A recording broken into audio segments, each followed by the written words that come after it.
അദ്ദേഹം ഉന്നയിച്ച മൂർത്തമായ പ്രശ്നം ADGP അജിത് കുമാർ എന്നവർ വ്യക്തി കേന്ദ്രീകരിച്ചാണ്. അതേക്കുറിച്ച് മുഖ്യമന്ത്രിയും പാർട്ടിയും ഒക്കെ ഇപ്പോഴും സംരക്ഷിച്ചു നിൽക്കുന്നുള്ള ഞങ്ങൾക്ക് ADGPയെ സംരക്ഷിക്കേണ്ട ഒരു ഉത്തരവാദിത്വവുമില്ല, പാർട്ടിക്ക് ഒട്ടുമില്ല, ഗവൺമെന്റിനുമില്ല. ADGPയെ സംബന്ധിച്ച് ഉൾപ്പെടെയുള്ള മുഴുവൻ കാര്യങ്ങളും ഇപ്പോൾ ഏറ്റവും അവസാനത്തെ തൃശ്ശൂർ പൂര ഉൾപ്പെടെയുള്ള പ്രശ്നങ്ങൾ മുഴുവൻ അന്വേഷിച്ചുകൊണ്ടിരിക്കുകയാണ്, അന്വേഷണത്തിന് വിധേയമാവുകയാണ്. അങ്ങനെ അന്വേഷിച്ചുകൊണ്ട് വരുന്ന റിപ്പോർട്ട് അടിസ്ഥാനപ്പെടുത്തി ഒരു സംശയമില്ലാതെ ആവശ്യമായ നിലപാട് നടപടി ഗവൺമെന്റ് സ്വീകരിക്കും എന്നാണ് ഗവൺമെന്റ് പറഞ്ഞത്. അങ്ങനെ സ്വീകരിക്കണം എന്നാണ് CPMന്റെ അഭിപ്രായം. എന്തുകൊണ്ടാണ് അദ്ദേഹത്തെ ആദ്യം അന്വേഷണം ഏൽപ്പിച്ചത്? ആരെ? പൂര എപ്പോഴാണ്? പൂരം എത്ര മുമ്പുള്ളതാ? ഇപ്പോഴാണ് മറ്റോ ഈ ആരോപണം വന്നതിന് ശേഷമാണോ പൂരം അന്വേഷിച്ചത്? പക്ഷേ അജിത് കുമാർ അധിക നാൾ പദവിയിൽ ഉണ്ടാവില്ലെന്നാണ് അല്പം മുമ്പ് ബിനോയ് വിശ്വം പറഞ്ഞത്. അദ്ദേഹത്തിന്റെ അഭിപ്രായം രണ്ട് അഭിപ്രായമാണ്. എന്താ പാർട്ടി? രണ്ട് പാർട്ടിയല്ലേ? CPIക്ക് CPIയുടെ അഭിപ്രായമുണ്ട്, ഞങ്ങൾക്ക് ഞങ്ങളുടെ അഭിപ്രായമുണ്ട്.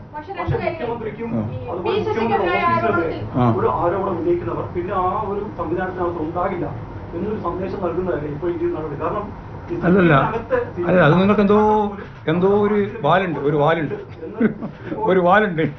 ആ ചോദ്യത്തിനൊരു വാലുണ്ട്. ആ വാലിലേക്കൊന്നും ഞാനിപ്പോൾ വരുന്നില്ല. ഉത്തരം വളരെ വ്യക്തമാണ്.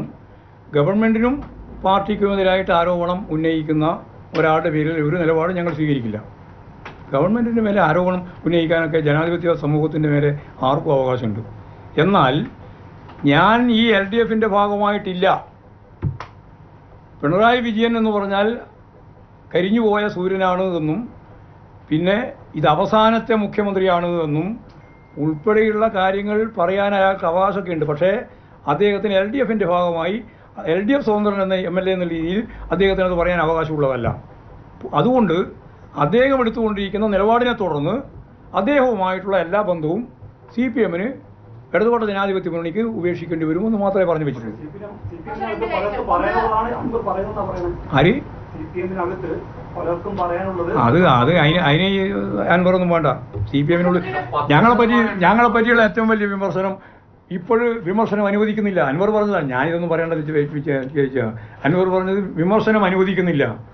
നേരത്തെ നിങ്ങളെല്ലാം പറഞ്ഞതെന്നാ CPMന്റെ ബ്രാഞ്ച് സമ്മേളനങ്ങളിൽ CPMന്റെ ജില്ലാ കമ്മിറ്റിയിൽ 18ാം ലോക്സഭാ തിരഞ്ഞെടുപ്പുമായിട്ട് ബന്ധപ്പെട്ട് മുഖ്യമന്ത്രിക്കെതിരായി പാർട്ടിക്കെതിരായി വലിയ വിമർശനമാണ് നടന്നുകൊണ്ടിരിക്കുന്നത് എന്നാണ്. ഞങ്ങൾ അതും സ്വാഗതം ചെയ്തിട്ടുണ്ട്. ഞങ്ങളുടെ പാർട്ടിക്കകത്ത് നല്ല വിമർശനം വേണം. വിമർശനത്തെ നല്ലതുപോലെ സ്വാഗതം ചെയ്യുന്നവരാണ് ഞങ്ങൾ. സ്വയം വിമർശനം ഇല്ലാതിരുന്നാൽ പിന്നെ ഈ പാർട്ടിയില്ല. അതുകൊണ്ട് അന്നും വിമർശനം ഉണ്ടായിട്ടുണ്ട്, ഇന്നും വിമർശനം ഉണ്ടായിട്ടുണ്ട്, ഇനിയും വിമർശനത്തിലൂടെ തന്നെ ഞങ്ങൾ മുന്നോട്ടേക്ക് പോകാനാണ് ഉദ്ദേശിക്കുന്നത്. അൻവർ പറയുന്നത് പോലെ വിമർശിക്കാൻ ഭയപ്പെട്ട് നിൽക്കുന്ന ഒരു പാർട്ടിയാണിത് എന്ന് നിങ്ങൾക്ക് പോലും ധാരണയുണ്ടാവില്ല എന്നാണ് എനിക്ക് അത് സംബന്ധിച്ച് പറയാനുള്ളത്.